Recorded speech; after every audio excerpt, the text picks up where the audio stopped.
Hello friends, நம்ம வாழ்க்கையில் எதை பற்றி யோசிச்சுக்கிட்டு இருந்தாலும் அந்த நெகட்டிவ் திங்கிங் அப்படிங்கிறது வராமல் இருக்காது. ஸோ அந்த நெகட்டிவ் திங்கிங்கை எப்படி அவாய்ட் பண்ணலாம், பாசிட்டிவ் திங்கிங்கை நம்ம மைண்டில் எப்படி ஃபில் பண்ணலாம், இதை பற்றி தான் இந்த செக்ஷனில் பார்க்க போகிறோம். வீடியோ பார்த்துக்கிட்டே நம்ம சேனலை சப்ஸ்கிரைப் பண்ணிக்கோங்க.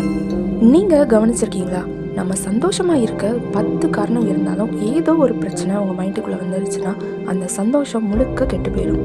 நாள் முழுக்க மனசு அதை நினச்சி ரொம்பவே டல்லாயிரும். இந்த நெகட்டிவ் திங்கிங் வந்து நம்ம வாழ்க்கையை உடைக்க போகிறதுலாம் இல்லை, ஆனால் நம்ம நம்பிக்கையை கொஞ்சம் கொஞ்சமாக கொள்ள ஆரம்பிச்சிடும். ஸோ இன்றைக்கி நான் சொல்ல போகிறது பாசிட்டிவாக திங்க் பண்ணுறதுக்கு இல்லை, நெகட்டிவான திங்கிங் எப்படி வராமல் உங்களுடைய மனசுக்கு ப்ராக்டிஸ் கொடுக்கலான்னு தான் பார்க்க போகிறோம். சரி, நெகட்டிவ் திங்கிங் எப்படி உருவாகுது?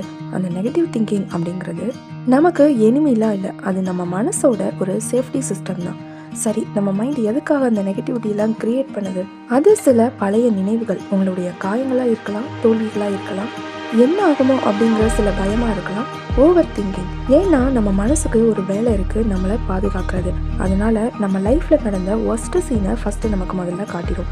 ஆனால் ப்ராப்ளம் என்னென்னா, அதை நம்ம நம்ப ஆரம்பிச்சிட்டா ரொம்பவே கஷ்டம். உங்களுக்கு எப்போவாவது நெகட்டிவ் திங்கிங் வருதா? இந்த ஸ்டோரியை ஞாபகம் வச்சுக்கோங்க. ஒரு பெரிய ராஜ்யம், அந்த ராஜ்யத்தில் உள்ள மன்னனுக்கு எல்லாம் இருந்தாலும் எப்போவுமே ஒரு நெகட்டிவ் திங்கிங் இருந்துக்கிட்டே இருக்கும்.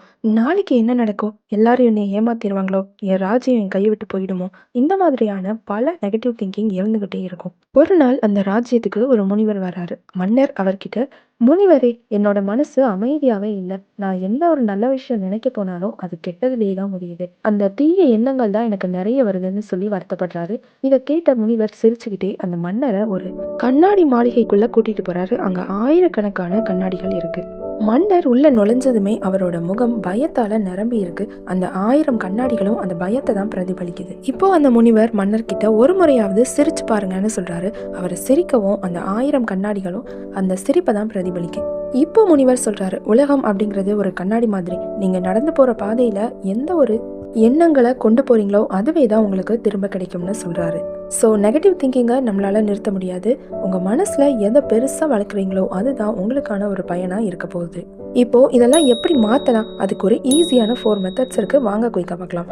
Method 1, thought observation. இப்போ ஒரு நெகட்டிவ் திங்கிங் வருது அப்படின்னா அதை எதிர்த்து போராடக்கூடாது.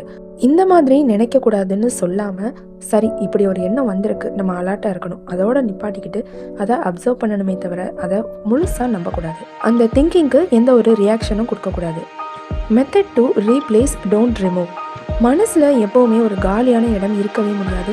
அதனால் அந்த இடத்துல நெகட்டிவ் திங்கிங்கை ரிமூவ் பண்ணிவிட்டு பாசிட்டிவ் திங்கிங்கை ரீப்ளேஸ் பண்ணுங்கள். எக்ஸாம்பிளுக்கு, நான் தோற்று போயிடுவேன் அப்படின்னு அந்த நெகட்டிவ் திங்கிங்காக இல்லாமல் பாசிட்டிவாக நான் முயற்சி செய்கிறேன், நான் வளர்ந்துக்கிட்டு இருக்கிறேன்னு சொல்லலாம்.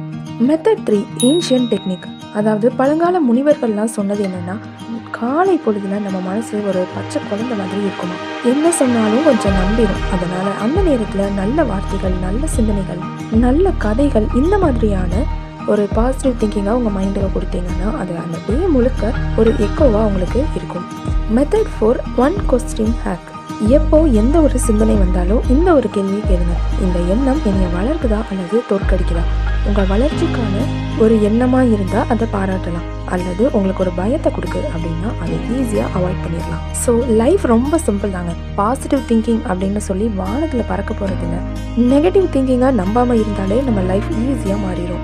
உலகம் மாறணும்லாம் இல்லை, உங்கள் மனசு எப்போதும் ஒரு கண்ணாடி பார்க்குதுன்னு நீங்கள் நினச்சிக்கிட்டே இருங்க, அந்த நெகட்டிவ் திங்கிங் வரவே செய்யாது. இதனால தான் என்னவோ முன்னாடியே சொல்லி வச்சுருக்காங்க, எல்லாரும் கேள்விப்பட்டிருப்பீங்க, எண்ணம் போல் வாழ்க்கைன்னு.